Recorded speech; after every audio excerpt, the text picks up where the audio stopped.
And we are live. You can catch us on Twitch, YouTube, Facebook, Instagram, and Rumble. Don't forget to like and subscribe, and we'll be right back with you.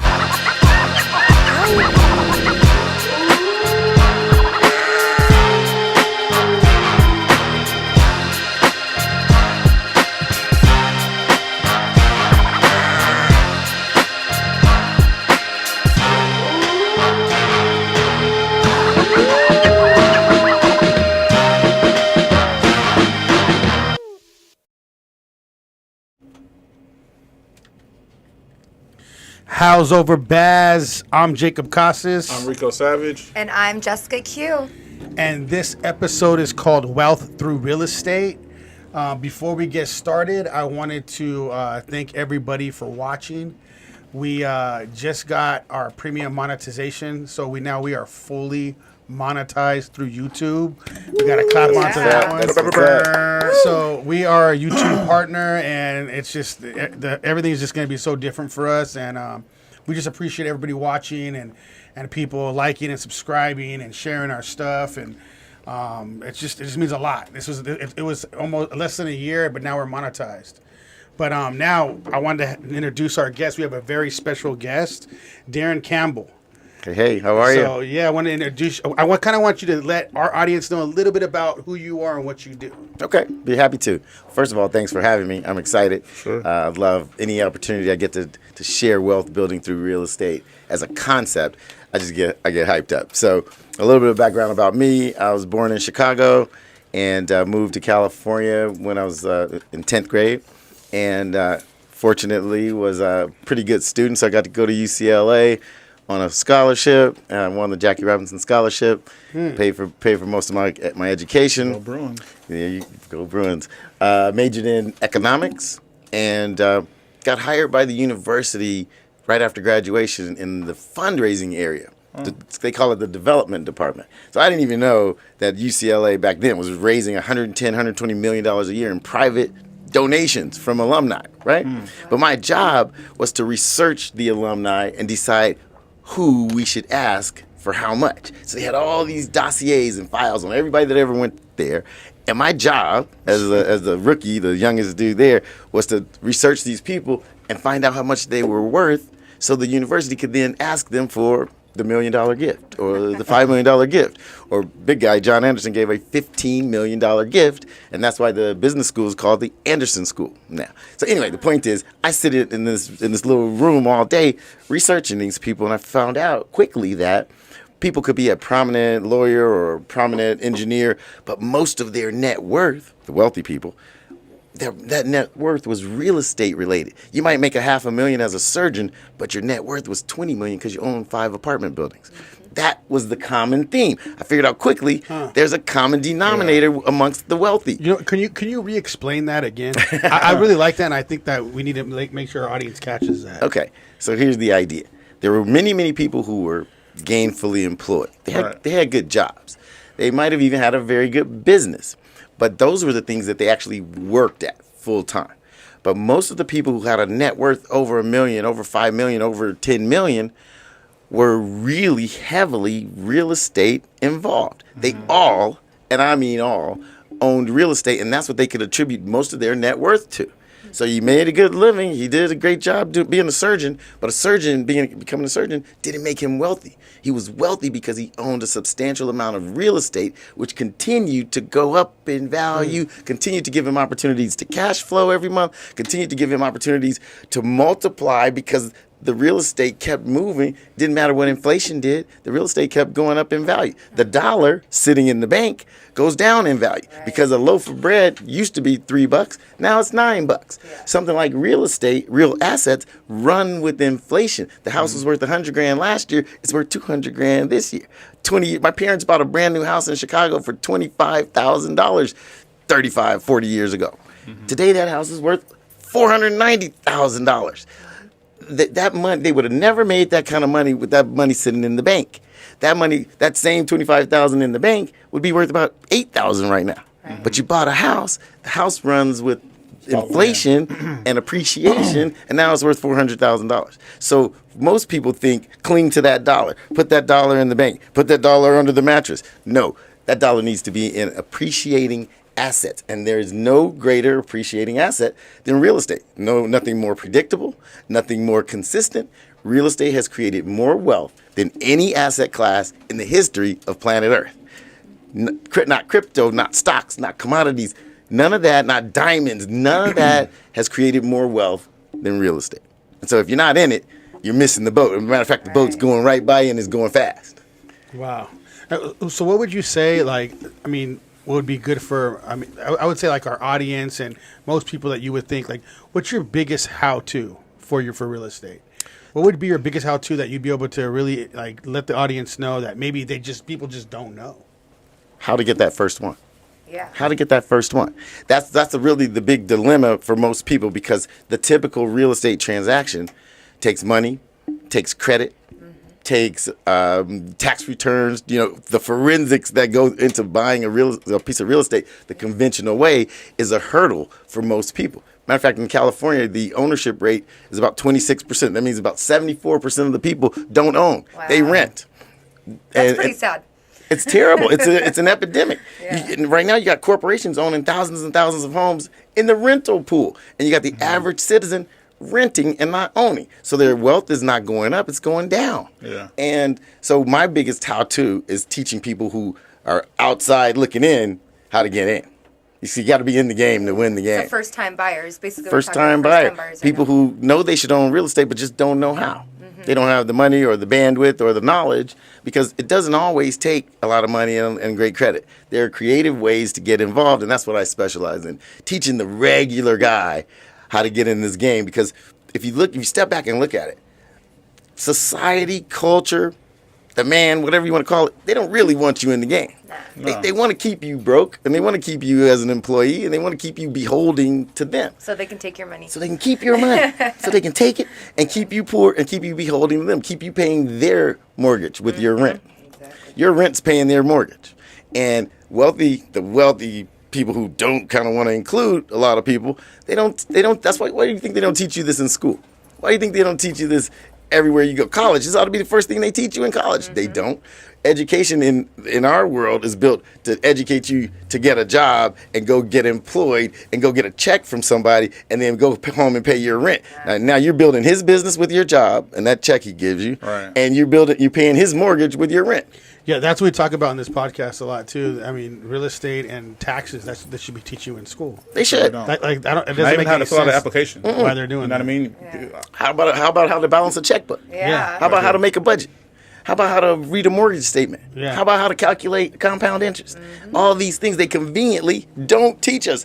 12, 16 years of education, not one person ever taught me how to balance a ledger. And like you said, conveniently. Not Conveniently, they leave it out. They want to tell me what year some dude discovered a country that he didn't discover instead of teaching me how to balance a checkbook. Yeah, exactly. Come on. Come on. Where's the joke in that? I know. What's the game? That is. Think about And it. like a lot of things have been coming out from stuff like this recently. Like everybody's like, wait a minute, nobody asked questions back in the day. No. Everybody's asking questions now. Yeah. Hey, You know? So the first thing that you would tell, say, a young entrepreneur growing up, or a kid who has money, would you tell him to buy, say, a house and keep it, then sell it, or buy something like a fixer upper and then flip it?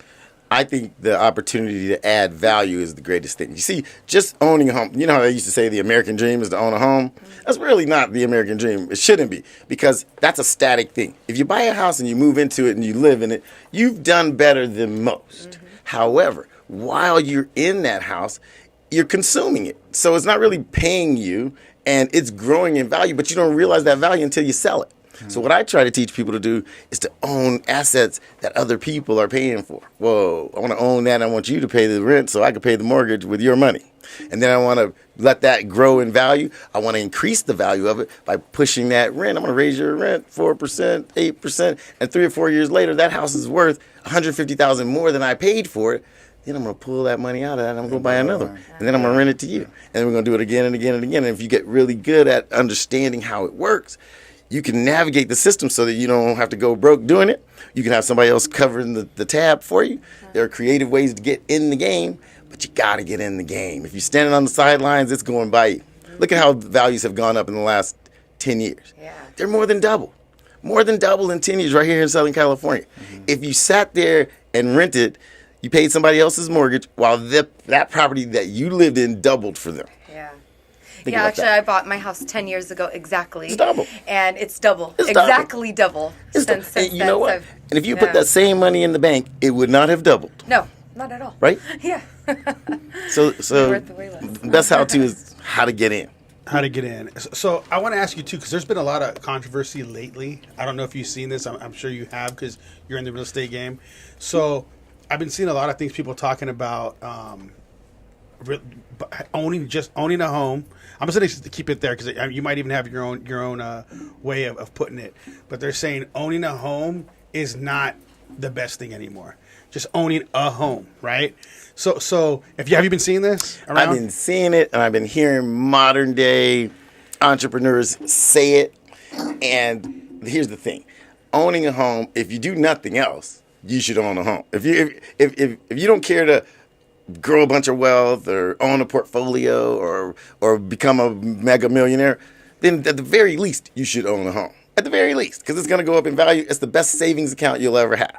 But if you want to get aggressive and you want to become wealthy, you need to be a little bit more dynamic than that. You want to own multiple homes. You want to own rentals. You want to own multiple homes under one roof called an apartment building. I mean, those kinds Yeah. of things See, that- advance wealth. See, that's what. Have you heard of Earn Your Leisure? Yeah. Okay. So they've been talking about this a lot lately, and it's been very interesting for me to hear what they've been saying, and I kind of want your aspect on this. I mean, this is your game, you know. So they're basically saying for a lot of homeowners, just a one-time homeowner, they're saying that's not the best thing. That's not the American dream. They're saying what it is they're just basically tied to that bank for the rest of their life now. So he was, but if you have multiple properties, and I started seeing like these millionaires like Wes Watson, even Dan Benazari and all them, they don't own the home they're living in at all. They're paying rent, and it's like millions of dollars, you know what I mean, for that home, but they have properties all over the place. But they're renting their place they're living at. So what do you say about that? What do you think about that? I think that's actually a very good strategy if real estate investing is what you plan to do. You see, don't mistake that by saying, hey, well, look, Grant Cardone doesn't own his home. He leases that penthouse. He has money. He's already doing it. He's got Yeah. 1,000 Yeah. units out there growing for him. Yeah. It's paying for that home he's in. Exactly. Well, yeah. And that's advanced strategy. So it's That's like true. a whole another strategy. That's huh? next level. If you don't own any real estate and you stuck paying rent and going to a job, that home is the best savings account you'll ever have.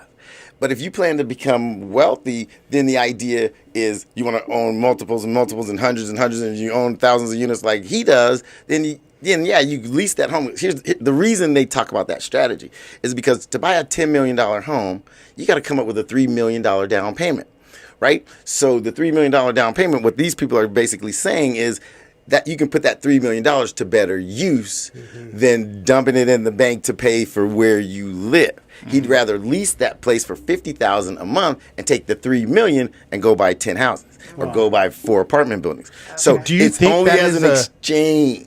But do you think that's a better strategy for those kind of wealthy people? Yeah. Like, He has, It is. money for, he has the money for it. Yeah. And the thing is, it keeps him nimble. He can live in his dream house for a fraction of what it would cost to buy that dream house. But the key is you got to have other money working in real estate.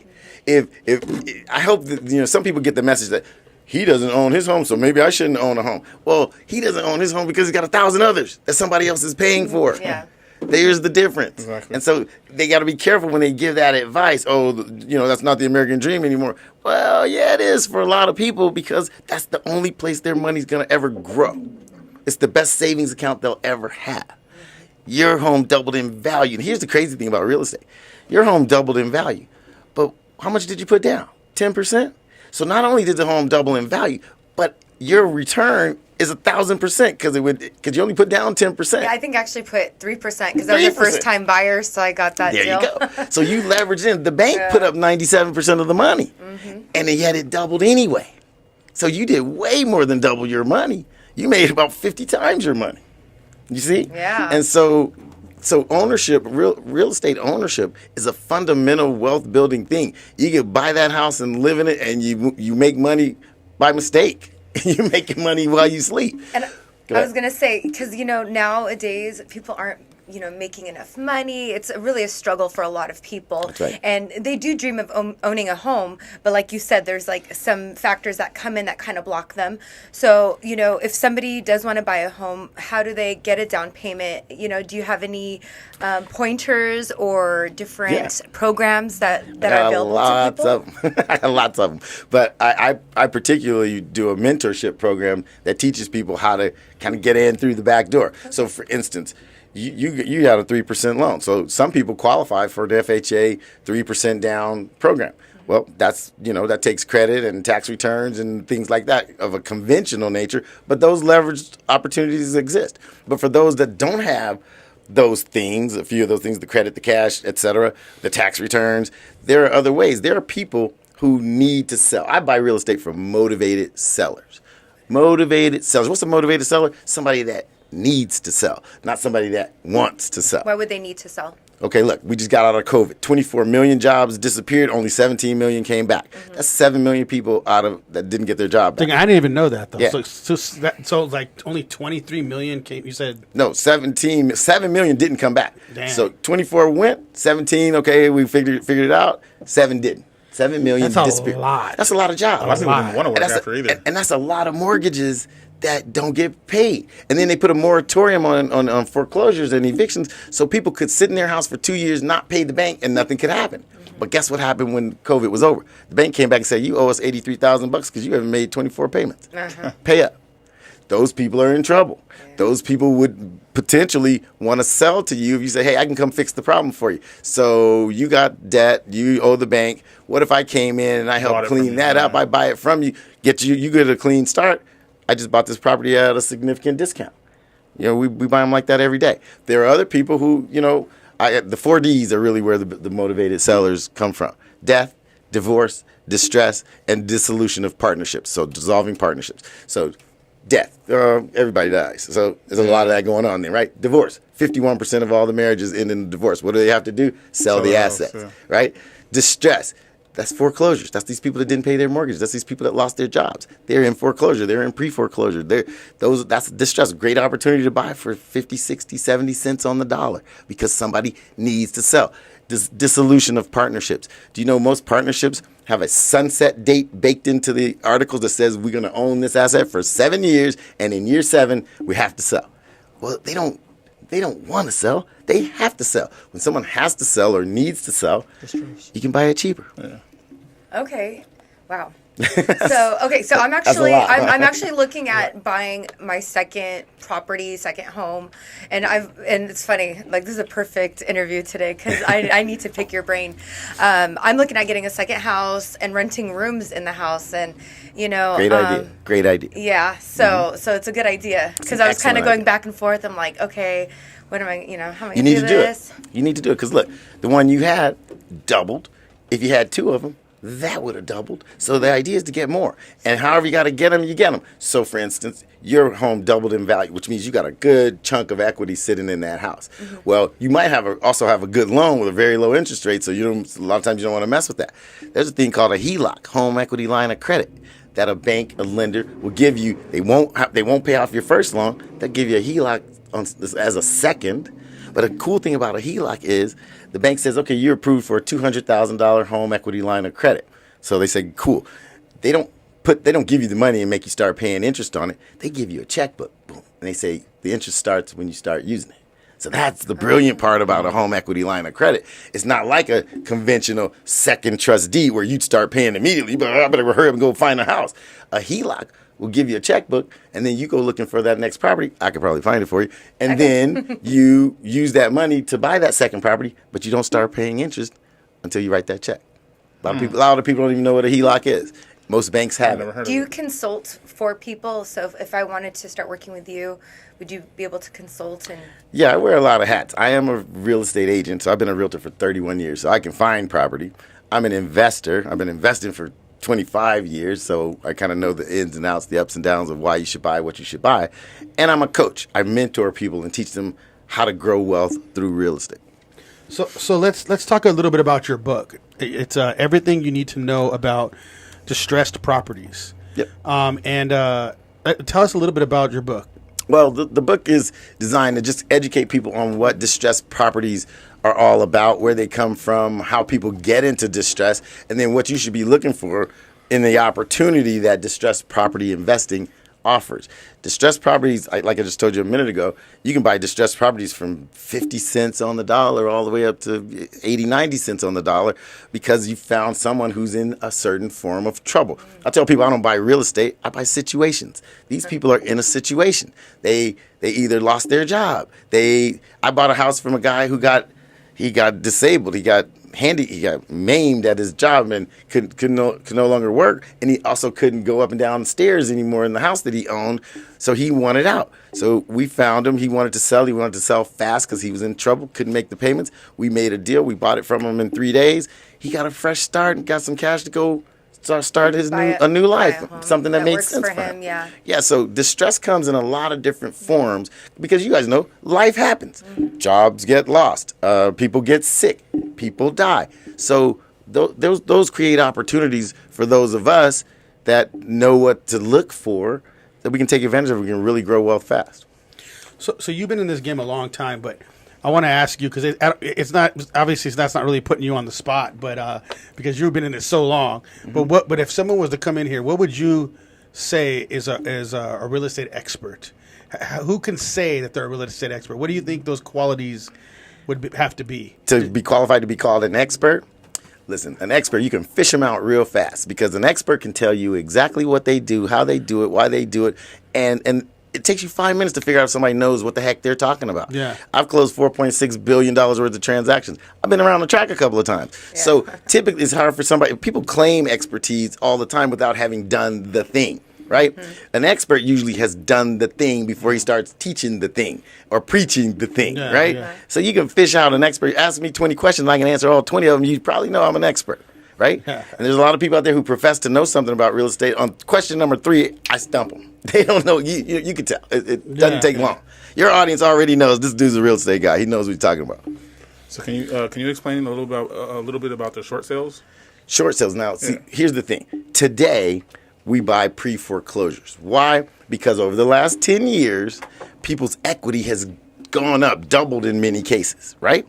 So back in 07, 08, 09, in the last recession, people were upside down on their mortgages and they didn't have equity. The house, they owed $500,000 on the house, but the house was only worth $400,000, right? Well, I can't walk up to that person and say, sell me your house because they owe the bank more than the house is worth. So what we would have to do to buy that house is I say, I want to buy your house. You owe $500,000.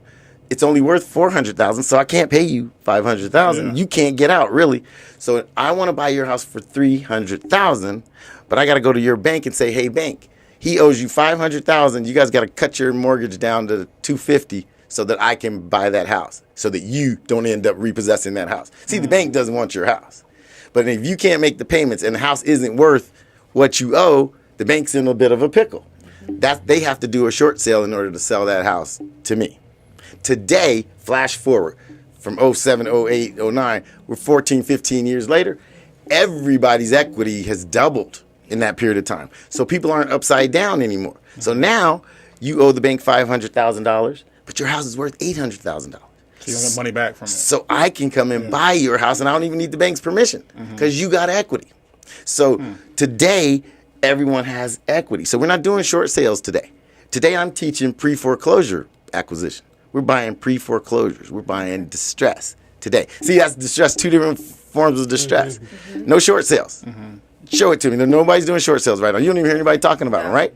It's because everyone's got equity. You don't have to go to the bank and negotiate an upside-down deal. Yeah. Okay. See, recessions take different forms. That's why I call my academy Recession Riches Academy. Because as the recessions change, the flavor of the deal changes. So right now, it's pre-foreclosures. This will last for 2 or 3 years. I say everybody ought to make $10 million during this 2 or 3 years, and it'll be something else in 3 years.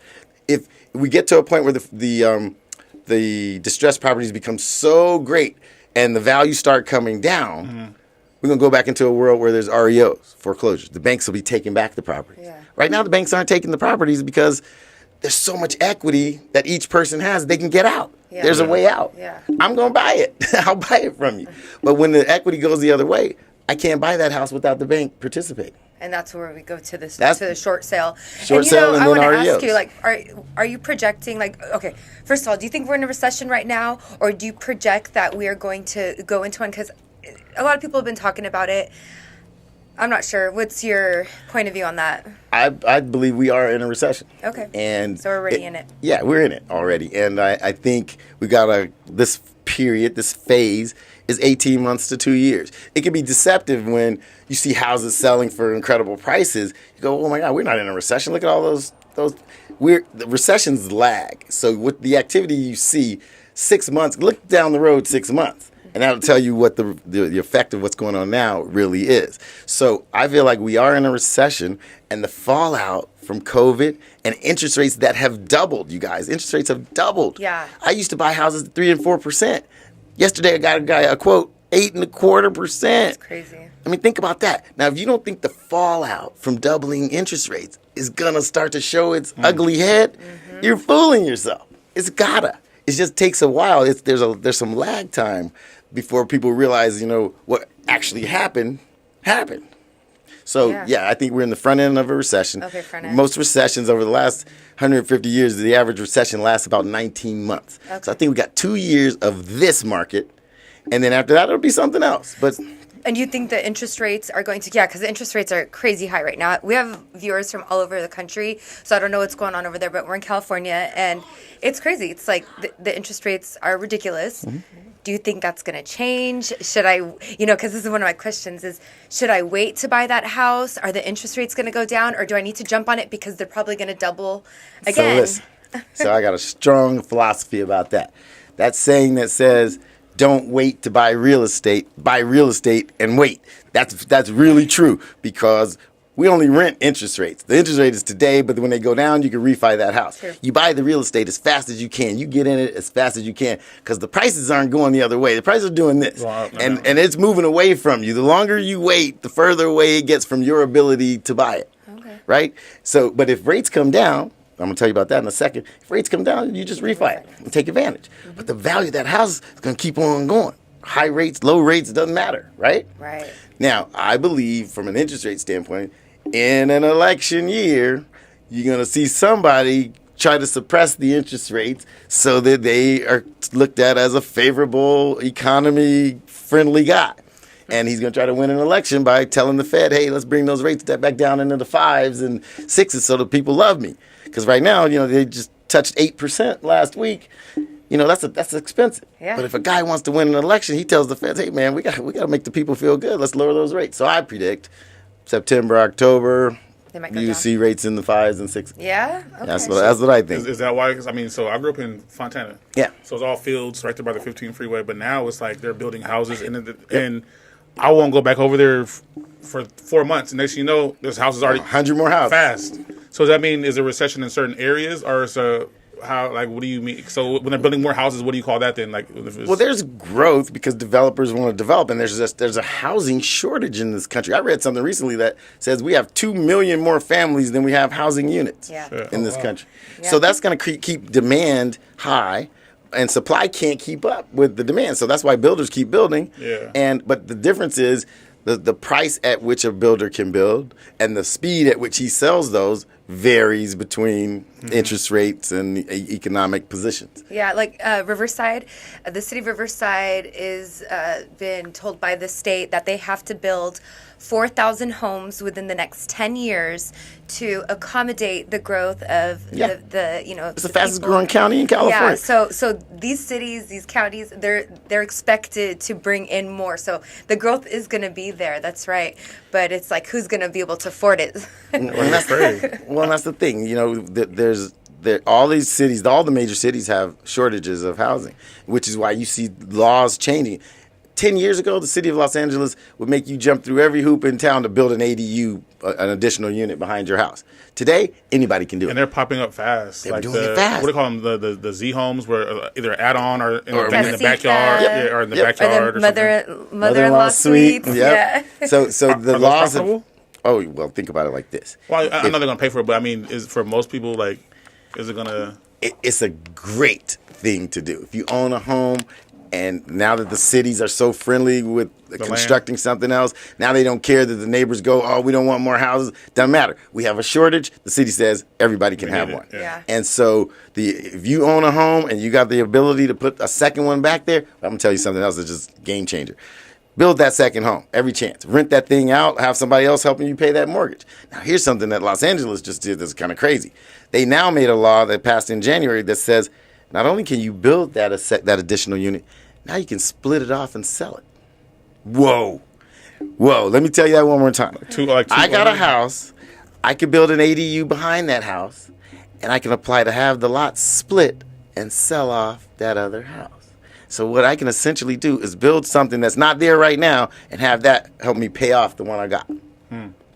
That's a wealth building tool. That's a wealth building opportunity. In generations, you get these windows where somebody, the Fed, the state, the city, gives you a window to create some wealth. This is one. Take it while you can. Take it while you can, because it'll close one day. One day they'll say we got enough density, we got enough homes, no more ADUs. So these books right here, are these giveaway books? Both Well, of them? I or just brought one? you some to give to your people. Okay, so we wanted to. Do a giveaway? Yeah, so I wanted to go. Why don't you go ahead and do that? Yeah. Okay. So how are we going to do this? we have Do some you want to do people it on watching. YouTube or do you want to do it on? Do it through YouTube, but we can give them our Instagram or email YouTube, or yeah. whatever. Because right now we have people watching us right now live, and we keep having a pretty steady amount, and it keeps going up. You know, Okay. so Nice. So I if you wanted guys want to win it, we got 2 books to give away. yeah, come in the chat. Let us know in the chat you want a book, and then we'll go ahead and Yeah, and just share the video really quick to your friends. Wherever you share it, we're gonna check, and then you can share it on Instagram wherever they are watching. Right? Go ahead and share it. But let us know in the chat, right in the chat, and then just comment that you And put your email. shared Yeah, and your put- email, and yeah. we'll pick 2 winners. yeah, we'll put 2 winners, and we'll give these 2 books away to you guys.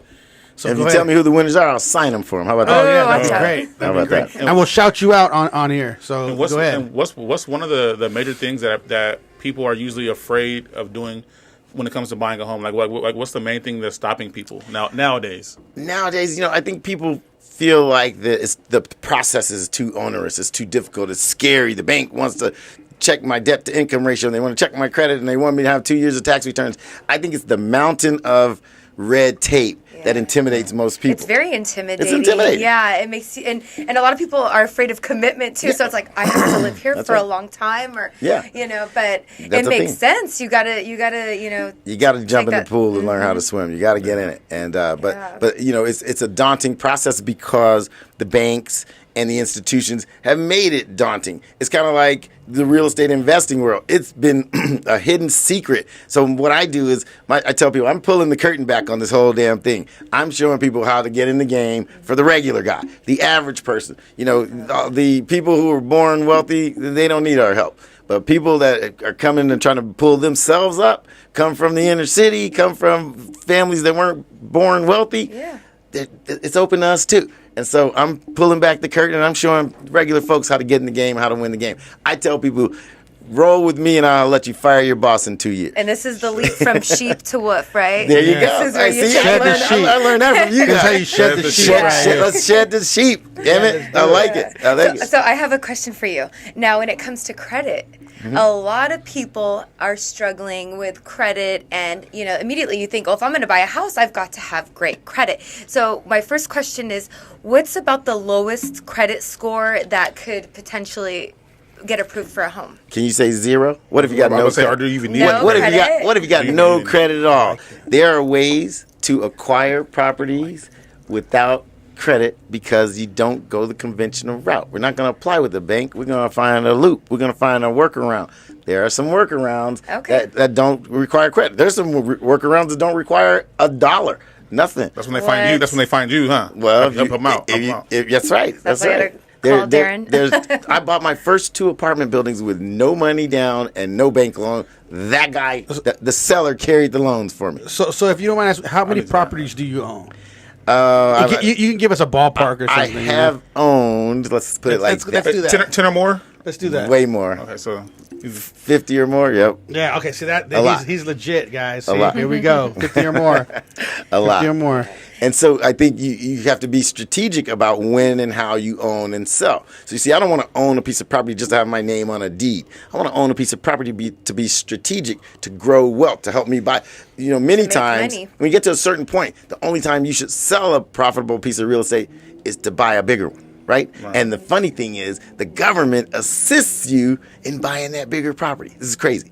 You can own a 5-unit apartment building, and if you sell it and you make $250,000 in profit, do you know there's a law called a 1031 tax deferred exchange, which will allow you to sell that property, make $250,000 profit, and buy another one, a bigger one, Without having to pay taxes? without having to pay $1 in tax? Yes. Not a dollar. I've heard of that. Now, you see why the wealthy don't pay I trying to hang taxes? out with you for what we said 2 years, and Yeah. I'm fire my boss. 2 years. I'm a And fire I'm a your boss. 2 years and fire your boss. That's why I started this mentorship program, because everybody wants to be free. And freedom is where you can move around and do what you want. Yeah. And don't have to be beholding to that job. You don't have to be anywhere. I want to live my life where I don't have to be nowhere. Right. Okay? Yeah. And you don't get that unless you get freedom. So what I teach in my mentorship is, my first principle is, I teach you how to stack a million. Stack a million. You need $1 million in the bank. Then you can start to hold on to stuff long term. But today you can buy stuff, add value, flip.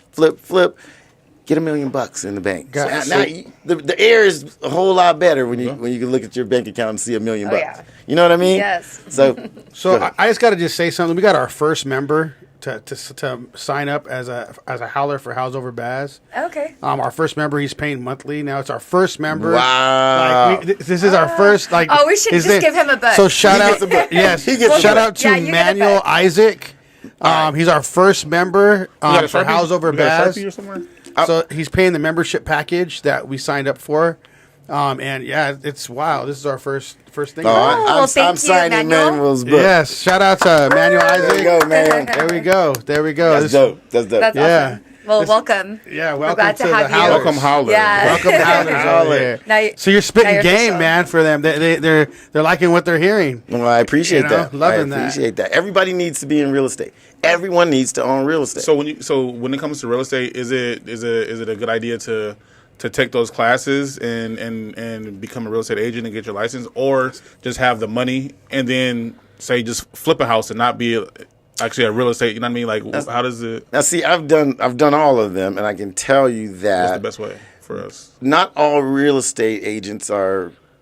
Real estate sales is not for everyone. So I don't necessarily. If you're not a salesperson, if you're not a salesman, you don't want to be a salesman. I mean, I'm a natural salesman. I want to sell. You mean like the open houses and Yeah. all that? Yeah, like It's actually, a profession, like, and tours you better like that profession if you get your real estate license. If you Yeah. want to be a real estate investor, you don't need a license. And that means the buying the house for $15,000 and flipping it. That's for, right. That's right. That's an investor. No license required. And I think everyone should do that. Yeah. Everyone should do that. But only get your real estate license if you feel like selling, if you want to cold call, you want to door knock, you want to do the things that a hardcore salesman does. See, the part of the problem with the real estate agent in the business is too many people are in it that aren't salespeople. They're bad. Yeah. That's why we got kind of a bad reputation as real estate agents, because there's so many weak ones out there. There's Yeah. 2 million of them, about 1,000,008 of them are bad. So the Yeah, point so is, true, yeah. More than half. Yeah. I think everything's had a bad experience with a Yeah. real And estate you have the TV, agent you have the at TV least shows once. now glamorizing it and everything, but and a whole lot of that stuff is nonsense. And so I'm not knocking all of them, but I'm here to tell you the real estate game is not this glamorous everyday thing where you're just cashing big checks and driving around in Rolls Royces down Sunset Boulevard. Doesn't it take like 2 years? Like when a real estate agent, like it usually typically takes 2 years before they even like Or really more. start making good money. Or more. 80% don't make $100,000 a year. And the point is they got in it to be rich. But 8 out of 10 make less than $100,000 a year. They don't put- So it tells you right there, Yeah. they ain't getting rich They don't put necessarily. the effort in. What you got, Jacob? So real I- quick, we got something in the chat. S.Music said I shared it and I want a book. So it's S.Music. I love it. Dang. So we got that's music we're gonna have to coming get with you- it. S.Music. So Did you follow us on S.Music Instagram too? Yeah, so he's You got a pen? Can you grab us a yeah, pen? we're We'll let gonna we'll let get him do to it sign live. S.Music to Sign it and right manual. now. he says I want a book. So there we go. All right, well, see, We Yeah. got you S.Music. You know what? S.Music, you speak up. This is the he's squeaky gonna- wheel, he's gonna baby. grab you a pen. So real quick, because you got the book, like how can people connect with you if they want to really like get one-on-one consulting? What's Well, some ways that they can connect with Tell you? them to DM us The on our cool Instagram. thing So we can- is you can go. I do a mentorship program, but what you can really do, like that mentorship is not cheap. But what I do is I give away a free course. Okay. People can go to Recession Riches course. I think I got that right. Recession. Okay, yeah, you want to double check it? Go ahead. Yeah, we want to make sure we give them the right Yeah, information. we got to make sure we give them the right thing. But that's a way for them to connect or to go to. It's a course. It's a free course. It's a free course. So that's awesome. How long is the course? The free course is about 6 modules of me teaching these principles. So it's just online. They just go. Yeah, we'll send them a link to the course. So, Okay. So you go to Recession Riches course. Yeah, that's right. And then you go to you opt in, and my team will send you this free tutorial. And how long? I mean, you've obviously worked in this industry for so long. You've dealt with a lot of people. Oh, man. And I'm sure you've changed a lot of lives, which A lot of lives. is really amazing because you're taking somebody from a struggle to their dream reality. Yeah. How long does it usually take for somebody that, like, let's say today, Rico's like, I'm down, I'm gonna do this. Because I've been thinking. I've honestly really been thinking about it. Like when I get that certain amount of money where I'm comfortable. Yeah. I've been wanting to build that extra home in the back or Yeah. invest in a property and then flip it and then making more money and more money. Because people in my generation, they're comfortable about just I want to make 80,000 and I'm cool. Yeah. I want it to be there. I want that 80,000 to be there when I'm asleep. Yeah. Well, you want Another 80,000 when I'm asleep. I thought he wanted to buy a club. I thought he was trying to buy a club. That's what I thought he was trying to do. That's the bonus. Drinks on me. Drinks on me. Drinks on me. When you get 10 properties, then you can buy the club. No more that's bottles, the just club. I want to own the bottle and the club. Yeah. The properties will buy the club for you. Yeah. You want that 80,000 coming in every 90 days. You want 80,000 a quarter. Right. That's why I tell people that you get with me 2 years later, you can fire your boss. So what I make everybody do is choose a freedom number. A freedom number is the amount of money coming into your bank account or into your mailbox every month, whether you get up and go to a job or not. That's your freedom number. Your number might be 20 grand a month. Your number might be 10 grand a month. I want to drive a freaking Rolls Royce and have a Bentley sitting next to it and live on the top of the hill and all that. So my number might be 100,000 a month. But whatever that number is, that's where you got to be building so that you get to that number, and that's where freedom lives. If I can sleep or be in the Bahamas or be hanging out with you guys and 100 grand is still coming In the Bahamas, though. hanging out in the Bahamas. And his phone gets that ding in this Right. Bank of America. So, we just made 80 grand. That's freedom. That's freedom. And most people will never taste freedom because they don't know how to build it. But real estate can build it for you. And if you can find your way into real estate properly, then you can start building that. And 2 years, 3 years from now, you can be truly free. Most people aren't telling you how to get free. They say, hey, get a better job. Hey, go for the promotion. Hey, work harder. Don't work harder. Work smarter. Find that vehicle that creates wealth and get into it and get educated by somebody who freaking knows how to do it. Don't reinvent the wheel. Some of us are buying a property every week. Broke it if they ain't, you know what I mean? So let me ask you, because you're in this real estate market right now too. Yeah. Podcast. This is real estate, right? This is real estate. So what would you say about this form of real estate? Do you think there's a big market for it? Like, give us a little bit of your expertise, because you've been on a bunch of podcasts. Yes, already. I have. So give us a little bit of insight on that. Well, listen, the digital space, the digital world, the internet world is a vast, big, giant chunk of real estate. And the more eyes and ears you get, the more of it you own. You see, so if you look at it like that, it's like buying houses. I want to own 100 houses. Well, if you're in your podcast, you want to own 100 million eyeballs. Next time I come back, you're going to have 100,000 subscribers. And that's real estate, right? And that's gobbling up the digital real estate. And that's the future. I'm going to teach 1 million people how to become millionaires through real estate. And guess how I'm doing it? Internet. Instagram, YouTube. That's why, if you look at it, everything's perspective. Look at this like real estate and gobble up as much of that as you can. I love that. No, because we had I just want to let you guys know we have 3 tiers. We have Baz, Howler, and Ultimate Howler, right? Those are the packages they pay. $299 for the Baz, $699 for the Howler, and $24.99 for the Ultimate Howler. We got our Baz. He's a Baz. It's nice. Cool. He's our Baz. But he'll work his way up from Baz to Howler. So Manual, right? Yeah, his name is Manuel. Shout out to Manuel Isaac.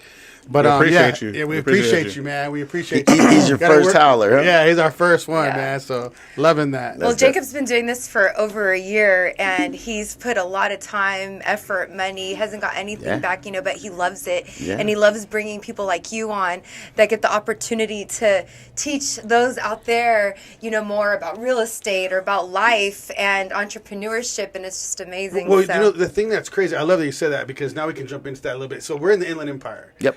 A lot of these people in the Inland Empire don't get educated like that. They just don't. A lot of the time, they don't leave the Inland Empire. They don't even go to the beach Yep. sometimes. It's just wild how it works. So we've been getting a lot of people on, from rappers to artists to real estate gurus to podcasts. I mean, everywhere. You even had the X-Men, the people that started the X-Men. Oh, wow. We had them on. Oh, wow. So we had some good people on, but I feel like because of we got an eye in the Inland Empire, it's good for them to hear people like you speak, because now they can learn real estate. Yeah. They can learn this side and learn how to buy a house. Generational wealth. That's it. Yeah. We all need to be building generational wealth. And the cool thing about real estate is no matter where you sit, if you're in the Inland Empire or you're in Idaho, you can use real estate to build wealth. Doesn't matter where you are. And I got mentees all over the country. I actually want to transition into another question, because you're talking about properties in other states. Yes. Do you recommend is there any other states that might be, a better location to buy real estate? Because I know in Texas right now, houses, 5-bedroom, 4-bath house is going for $400,000 or something like that. Here's $1.2 million in the IE, let's just say. It's Fact. crazy. So It's crazy. so do you think it's better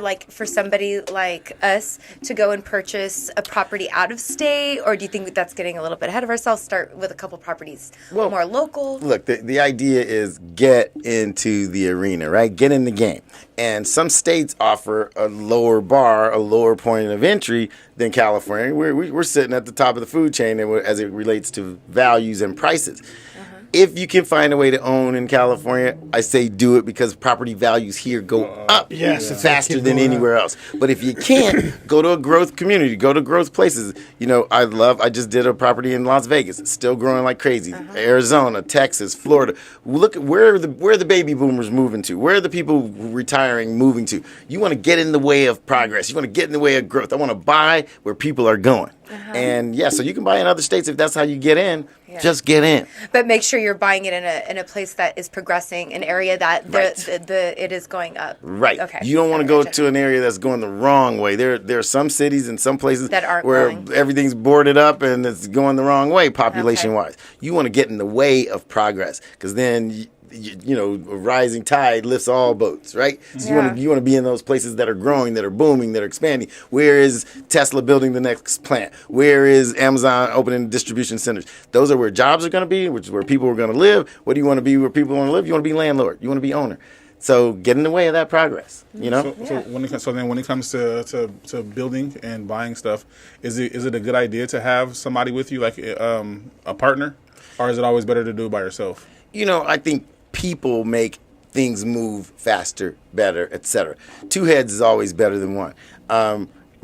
Now be careful, because partnerships, when money's involved, partnerships get real sticky. I say if you need a partner, you got to have a partner. Just get real abundantly clear about the terms of that partnership before a dollar gets spent. If you can do it by yourself, like I'm kind of the Lone Ranger sometimes. If I don't need other people's money, I'd rather not have it. Yeah. But look, the fact is we all have limited capacity. So once you learn this game, it doesn't hurt you to teach it to other people. And so you're on the same page with some other folks that you feel good about, you trust or you love, and go build that wealth together. Yeah. Two can get rich faster than one. But just gotta be harmony. You gotta be on the same page. Yeah. Yeah. So what would you tell the people of the? I mean, do you Inland know? Empire. I want you to what would you tell the people of the Inland Empire? The people that don't get out much out here and they see the world literally from their neighborhood. And what would you tell them about the real estate game? Like how soon should you jump in it?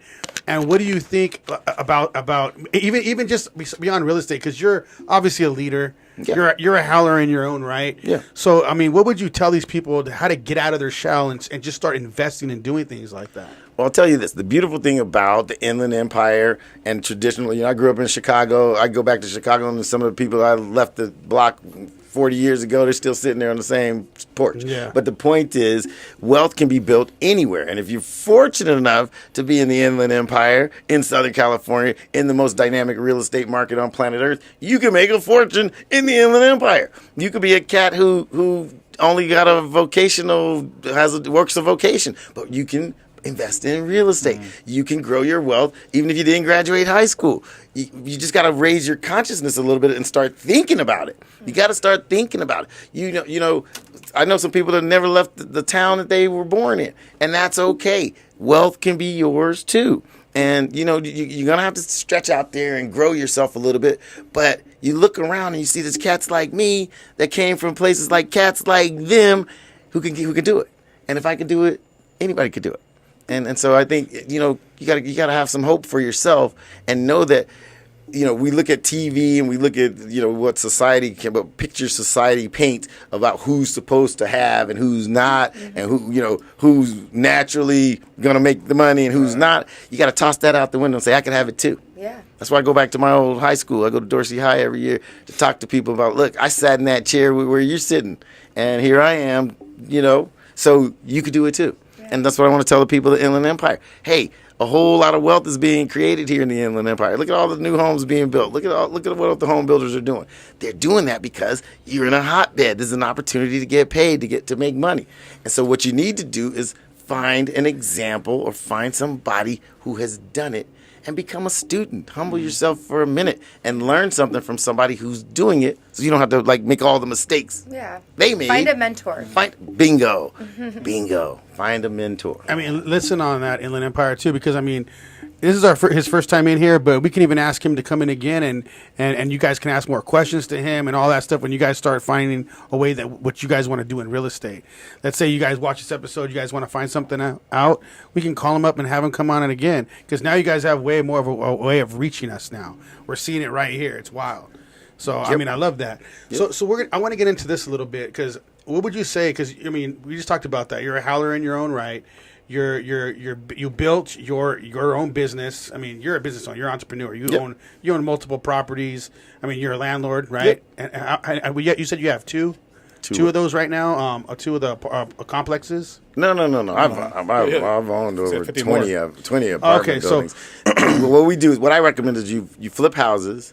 Like I said, I tell everybody, I want you to stack $1 million. I want you to flip houses using these methods I talk about and get $1 million net worth, right? I know it sounds like a lot and sounds crazy. It's really not. That's a few moves. 2 years, you could do it. Mm-hmm. And then you start to accumulate properties that cash flow and keep those properties. You know, can you explain that too, though? Because I know you're getting into that right now, but because I'm a business owner, and I don't think they realize that $1 million isn't a lot when it comes down to sales side of things. Yeah. Can you break that down? Because a lot of people are going to be like, man, there's no way I can do that. I feel like so many people in the Inland Empire are going to think that. They're all going to be like, man, I'm turning this off already. There's no way I can do $1 million. Explain that process. Okay. So the idea is, you need to find a way into the game, and then I show people how to find properties that have a substantial profit potential. So if we can find a house that somebody needs to sell, and let's say they need to sell that house and it's worth $300,000. Let's make the numbers modest. It's worth $300,000, but somebody owes the bank $150,000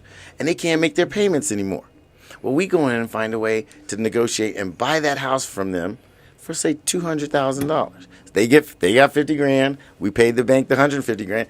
There's $100,000 left on the table. How did you get that $100,000? Because somebody needed to sell that house, so they sold it at less than full market value. We show you how to find those properties, how to buy those properties, what to say to those people to convince them that you're the person that they should sell it to, and then you and I go back and we clean it up and we sell it. And we made our first $100,000. Now, is this you as a consultant, or if we hire you as a real estate agent? No. This is me as a mentor. So as a mentor, I have a mentorship program, and I teach people how to find those properties, how to negotiate with that seller, what things to clean up about that property, and then how to make that $100,000. Now, if you do it like that, you don't have to do it that many times to land on $1 million. That we made $100,000 on one transaction, right? It's not out of reach. It's somebody on your street is in trouble. somebody on your block, Don't even I know it. guarantee you, is in trouble. And so I teach you how to find that information so that then you know you have a motivated seller on your hands, and that's the best opportunity to make a great deal. Is it like those signs that you see off the freeway and it's like, we buy houses Yeah. for cash? Yeah.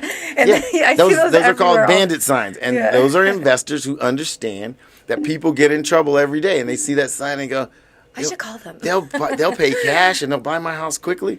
Let me call them. Yeah. And that's what they work. Those Yours bandit signs work. Do you have signs like that up? I do. That's not the best method. It's not? That's a little inefficient. I find, information about people who are in default or in trouble is public information. So you can buy lists or look up people and find out who exactly is defaulting on their mortgage. I remember I had family that was in real estate, and they would do stuff like that. Mm-hmm. But yeah, I mean, it's a whole different game now because it's so expensive. People just want to leave California. Yeah. So I bet you it's really good for what you're doing. It's great. Because you're like, I'll buy it because they're trying to leave to Texas and Arizona and all that. I'm you gonna know? buy They don't wanna live in 100 California. houses in the next 2 years. Dang. Real talk. Real talk. It's gonna be easy because it's just going up too much and people are losing It's it. going up fast. So many people are in trouble. So many people struggle and hit a tough spot. And so those are the opportunities. Look, the numbers of defaulted loans has gone up 400% Dang. since they started raising interest rates. Think about it. If your mortgage, if you used to pay $2,500 a month when interest rates were 4%, now you're paying $5,000 a month because the interest rates are 8%. How many people can afford to double up on their monthly payment? Not many. Not many. very many. So that's how people get in trouble, and that's where the opportunities happen. And then people are motivated for different reasons. So I'm always seeing this like video pop up on Instagram. It's a reel, and I don't always believe everything I see on social media. But they were talking about how you can pay somebody's taxes and take their property. Is that even true, or what is that? I love that. Yeah, because I don't know about that. I heard that Have too. you seen it? And I was Yeah. like, is this for real? I don't know. Okay, so again, that's a tactic, that's a technique that actually does exist. But you got to remember, you got to read the fine print. Because if someone's behind on their taxes and for some reason that municipality actually forecloses and takes the property back, and they're very reluctant to do that, but it does happen. But here's the fine print. That taxpayer has a right of redemption for sometimes up to a year.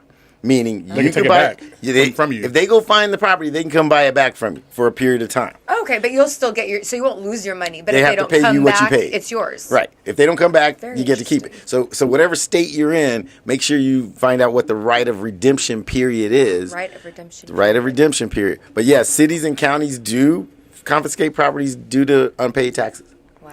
Homeowners associations do it too.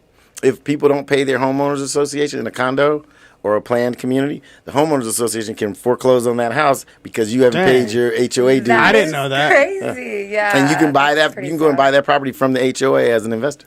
Dang. Yeah, So there's maybe a lot. reach out to some HOAs then. Yeah, you become friends with the HOA manager. Find out who's behind on their stuff. Like, hey. Dang. That's not a bad idea. Look, the HOA isn't in the business of owning homes, but sometimes they got to take one back because some dude didn't pay for 3 years, 4 years, and they take it. But they don't want to own it, so you can go buy it at a discount many times. Dang.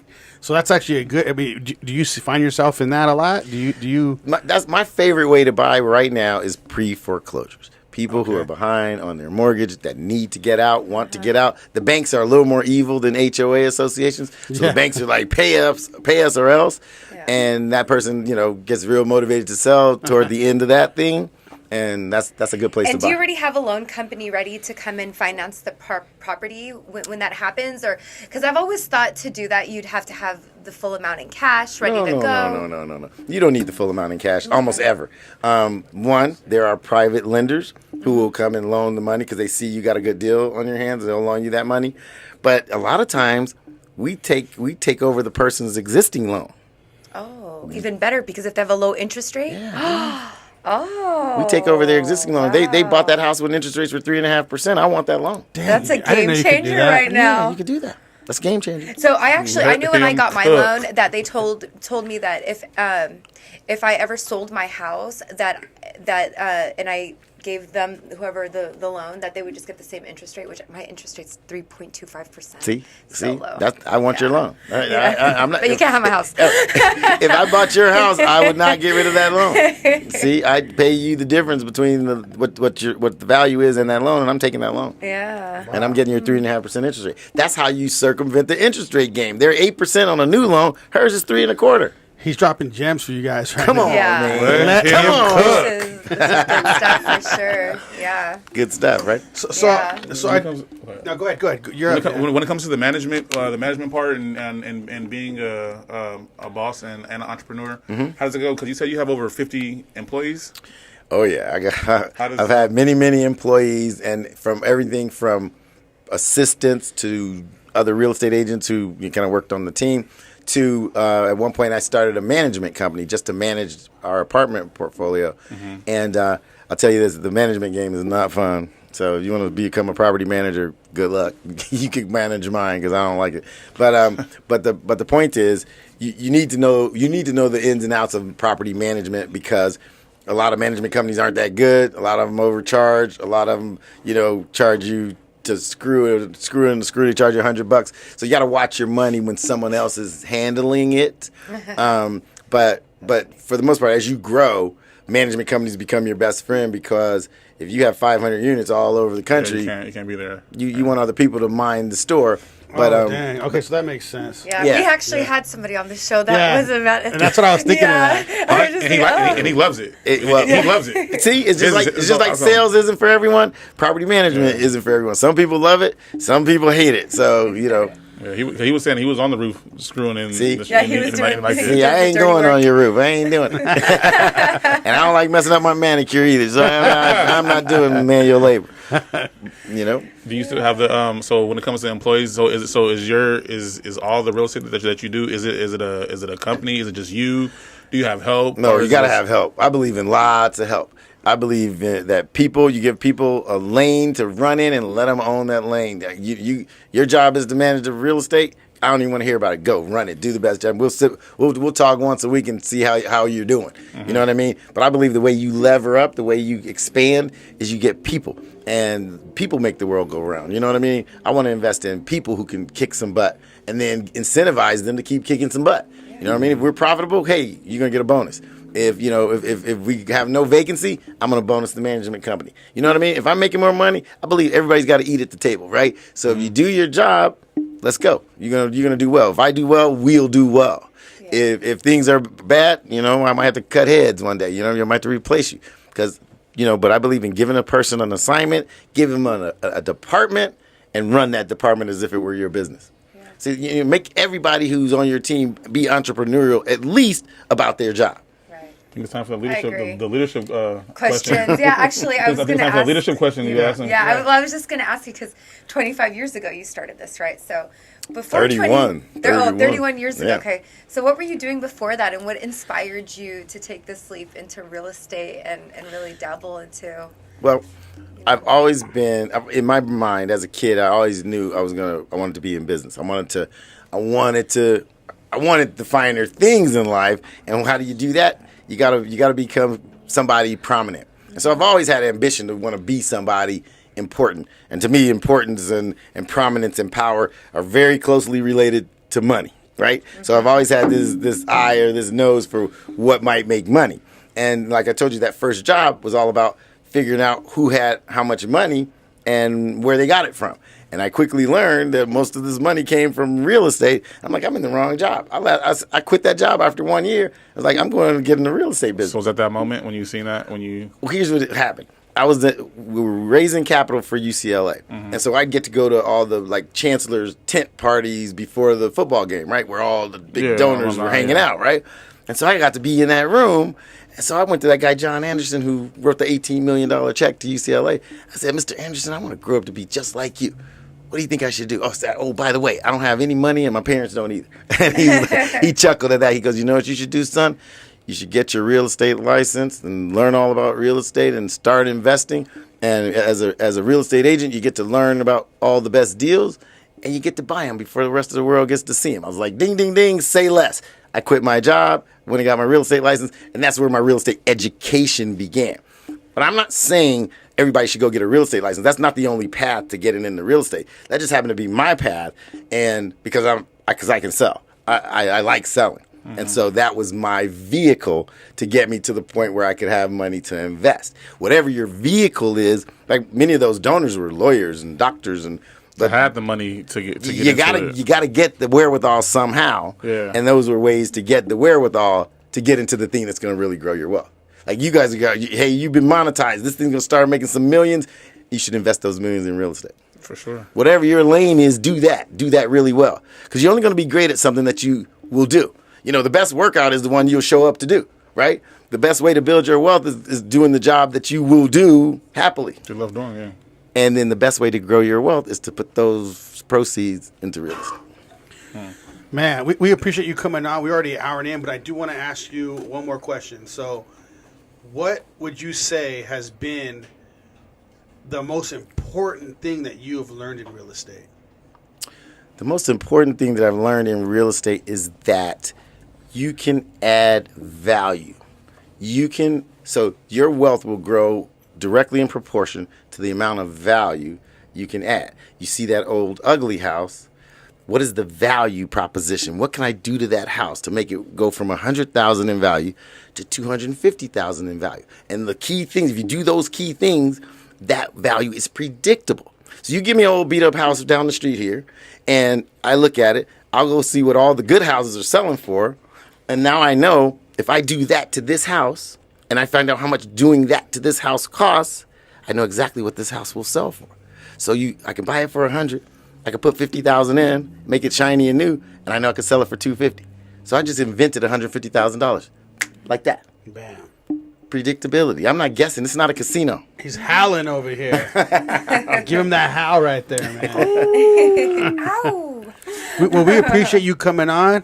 One more My time, pleasure. let the people know who you are, and just do your little shout out on this. Instagram. Oh, okay. Yeah. All right. Well, I'm Darren Campbell. I'm the hardest working man in real estate. I'm here to show the people how to grow wealth through real estate. You can find me at Darren Campbell. It's Daron Campbell, like the Campbell soup. And we got one book ready to go too. So Yeah. Tell them to DM him. Oh, yeah. So we can so we can send the book out to him. Yeah, well, Instagram. I found him. He's on Facebook.